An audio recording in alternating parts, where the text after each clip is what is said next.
बकवास पर आपको खुश आमदीद। जाने जहां ड्रामे की अगली किस्त में आप देखेंगे कि शहराम को देखकर सिर्फ दुख और अजियत ही हो रही है, लेकिन महानूर शायद इसकी मोहब्बत की गहराई को जांच ही नहीं पाई अभी तक।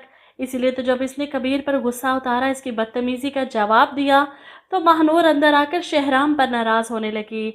अब तो तैमूर है ना मेरी हिफाजत के लिए, तो फिर आपको किसने हक दिया कि आप इतना बड़ा तमाशा खड़ा करें? कौन है आप मेरे?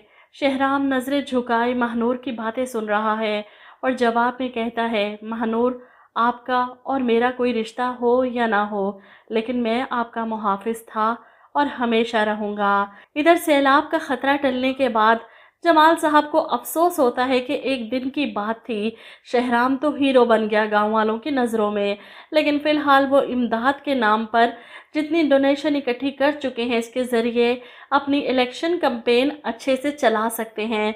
2-4 लाख लगाकर कुछ कच्चे मकानों को ठीक करवा कर अपनी वाह करवा सकते हैं। मौका है इनके पास और यही इन्होंने सोचा था।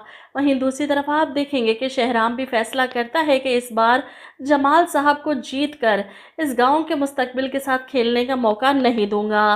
वो केशवर बेगम से कहता है कि गांव वालों की बेहतरी और मुस्तकबिल के लिए इलेक्शन में खड़ा होने का फ़ैसला किया है मैंने। ये सुनकर तो केशवर बेगम हैरान रह जाती हैं। शहराम के सामने तो मुस्कुरा देती हैं जैसे खुश हों, लेकिन अंदर जाकर अपनी माँ के सामने भड़ास निकालती हैं। कैसे धड़ल्ले से कह रहा था कि इलेक्शन में खड़ा होऊंगा, ये मेरे बेटे को नीचा दिखाना चाहता है।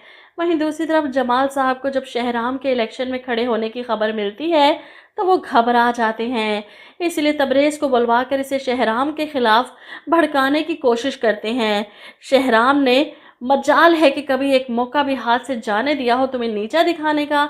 देखो ना, मैंने अपने दामाद को इलेक्शन में खड़ा क्या किया ताकि हम मिलकर इस इलाके के लोगों के हालात बदल सकें, और वहीं शहराम ने एक रात में ही लोगों को अपनी तरफ कर लिया। इधर शहराम ने फैक्ट्री भी आना जाना शुरू कर दिया है।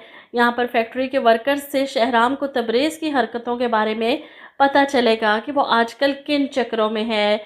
इधर आप देखेंगे कि सैलाब का खतरा टलने के बाद शहराम तैमूर और महानूर को मिलने के लिए बुलाता है। इनके साथ एक मीटिंग करता है और कुछ हॉस्पिटल का नक्शा शेयर करता है जो इस गांव में वो बनवाना चाहता है। महानूर तो खामोश बैठी रही क्योंकि वो शहराम से ज़्यादा बात नहीं करना चाहती, लेकिन तैमूर इस सारे मामले को डिस्कस करने के बाद शहराम से वक्त मांगता है और फिर इसकी हवेली में आता है ये बताने के लिए कि वो ये प्रोजेक्ट कंप्लीट करने के बाद वापस कराची चले जाएंगे। ये सुनकर शहराम हैरान होता है। हम मतलब? जिस पर तबरेज़ बताता है मैं और महानूर। शहराम के चेहरे का रंग उड़ जाता है, घबराहट इसके चेहरे पर वाज़े है। ऐसे में तैमूर जाने के लिए उठता है तो सामने शहराम के पोर्ट्रेट को देखकर रुक जाता है। बहुत ही खूबसूरत है। वो यहाँ आने के बाद सबसे पहले इस तस्वीर का ही अच्छे से जायज़ा ले चुका था। साइड पर लिखा महानूर का नाम भी पढ़ चुका था। इसीलिए जाते जाते शहराम से कहता है, वैसे काफ़ी खुश लग रहे हैं आप इस तस्वीर में, या शायद बनाने वाली का कमाल है।